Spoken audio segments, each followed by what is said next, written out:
Hello, my name is John Tarr, and I'm from Best Website Solutions, and I was a photographer for many years in a previous lifetime, and now I'm a graphic artist and website designer. But I have a very cool technique that is called painting with color, and it's a Photoshop technique, and I think it covers all gamut from photographers to graphic artists. Sometimes we just need to tell a stronger visual story than is available with our standard color and black and white photographs. We want something to jump off the page.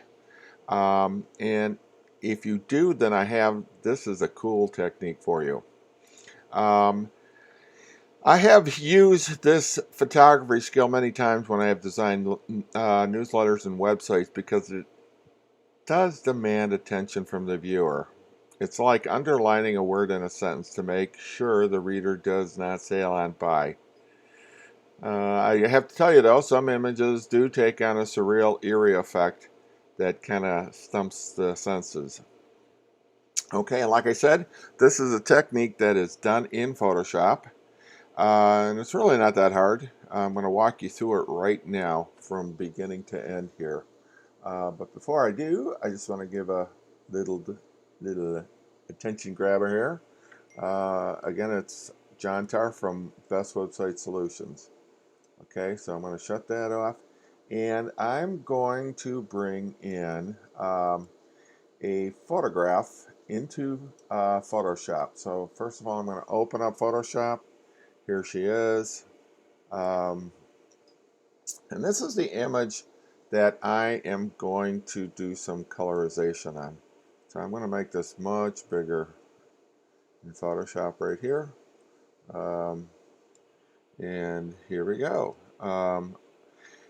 Now, you're going to want to make sure that you have your layer palette on and visible. You can see it right here to the right. And your history, because you're going to be following those back and forth. You're not going to really need anything else, but you're also going to need this, the major tool palette off to the right hand side. Okay, so now this is where the magic begins. So the very first thing that we need to do is right here in the layer palette, we're going to take this image right here, this layer, and we're going to drag it right on top of this thing that looks like a piece of paper that's folded over. Okay, and if you see right in here, it made a second copy, identical copy. Um, so far so good. Now, the image that is highlighted is the image that's going to get the work done on it. So the very first thing that we want to do, and if you see here, it's going to be in layers, so our bottom image is always going to stay color. It's going to be our top image that's going to be turned into black and white. And then there's a technique here that's going to paint through to the color below. So the very first thing I'm going to do is go here. Then I'm going to go into the adjustment mode where it's got brightness and levels and everything, but we're really headed down here to the black and white. Okay, so I'm going to click that, and the very first thing you're going to notice is that the photograph is turned black and white. But the great thing is on this palette here, instead of just desaturizing the photograph, which looks kind of blah and ugly, it's going to give you a palette here to adjust the color parts of that photograph in the black and white. So if I were to turn this, you can see that changing. So I actually did a tutorial earlier on how to really make beautiful black and whites from color images, but this is going to be our first step. Okay, so let's say we're going to take it there, and I'm going to make an adjustment here. Remember, you're going to want to make this black and white as beautiful as possible too. So as soon as you got it, I'm going to hit OK.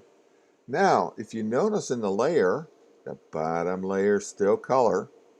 The top layer is black and white. Okay.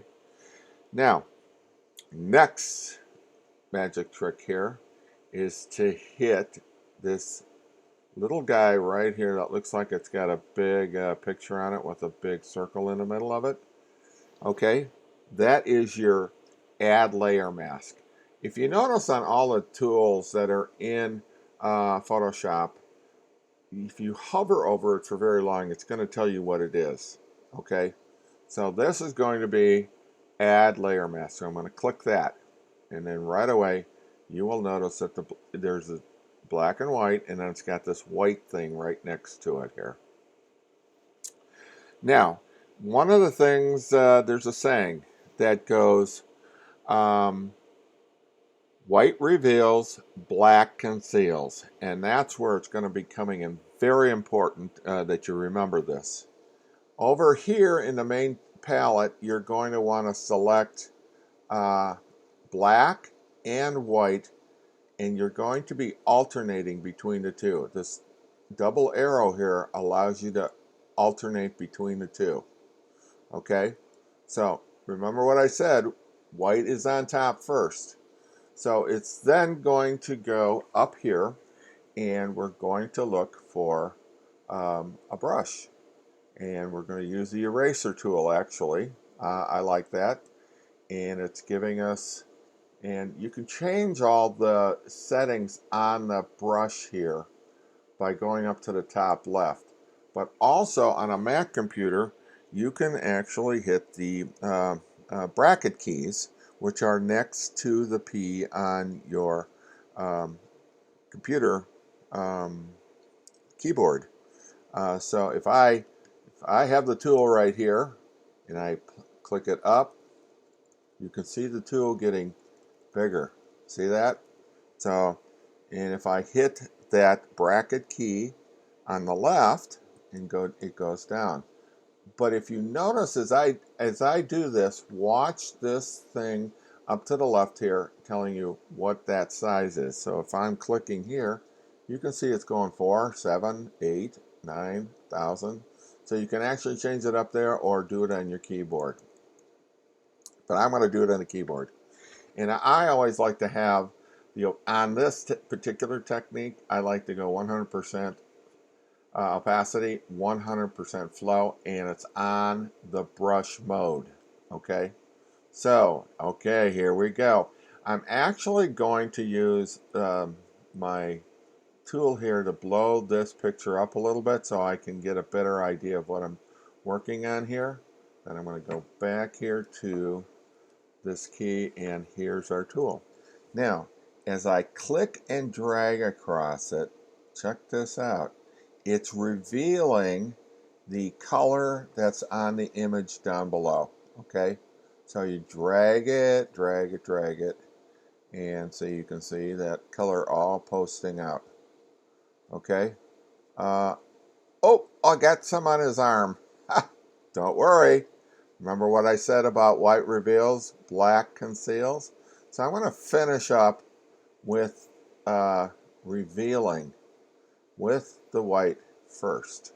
And then I can go back and fix that guy.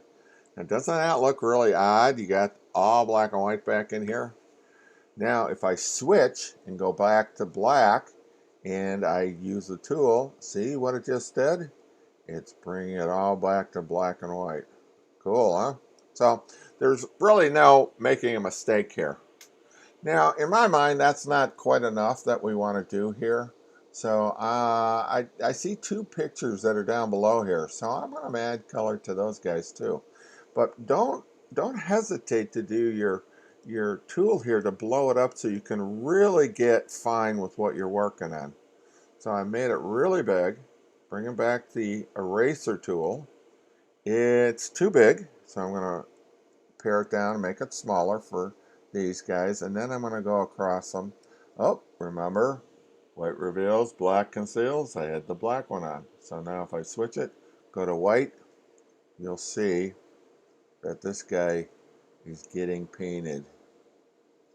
And that's what we're doing right here. This picture seems to have a lot of blue in it. This was an artist on a beach in California, and he was doing a demonstration with all these spray cans, and he had a lot of people that showed up and watching. He was really good, and I had him halfway through what he was working on. I had him stop, turn, and turn just a little bit so I could see what he was doing, and then I took the photograph. But that was not my intention at the time. It wasn't until I got back that I saw what I was dealing with, what I had, and then I said, you know what, this would be really, really, really good. Now you can see I'm making the tool smaller right here on the edge and finishing it up right there. And then finishing it over here too.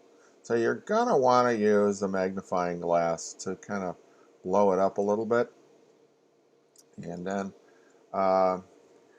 and also the way to make the magnifying glass smaller is hit the Option key and hold it down and then click, and then it brings it back down. So as you can see from the photograph, it's got the surreal look, and you can see where the painter is looking back to show me the painting that he did, and then all the rest of the people and everything else is in black and white. So if you want to look at what's going on here to the right into the layer, you see the color down here, and then you see the black and white, but you can see that part of it's been erased right here in the white area. In the history, it's telling me all the different things that I was doing. If I wanted to go all the way back and knock this out in history, see what it did? It knocked all this out, went back to black and white. If I click back down here, it's going to go back to where I've just made this image. So I'm going to come out of here just a little bit so you can see this a little better. I think it really did a lot to this image. It's really got a storytelling effect. Now, if I go and save this image, right, just like it is, I want here to File, and then I want to Save. It will then save this in a Photoshop document, a PSD. And I like to do that because you can go back in there and work on it. It's going to keep it in layers and everything. But if you want to save this and use it for the internet or a website, then go down here to Save As, and it's going to come up and ask you where you want to put it.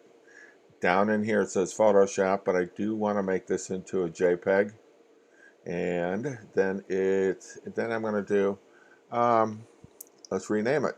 And I'm going to say something like beach, black and white, or beach painting with color. So now that part's done, and then I hit save. And what happens at this point, it's going to take all the layers and compress them into one thing. And now it's asking me my JPEG options. I'm going to hit yes, okay, and it then saved it. And you can then see if I drag my thing, because I've done a whole lot of other ones here too, and then it's going to show, now I got to figure out which one it is, but it has right here, this is the one, and here's the finished image. If I blow this up, this is our finished image. That's the one we just did. So I hope this helps you figuring out how to do something really cool. I think it's a very, very cool technique, and I hope this helps you make some very cool things. Okay, again, this is John Tarr from Best Website Solutions. Okay, happy painting.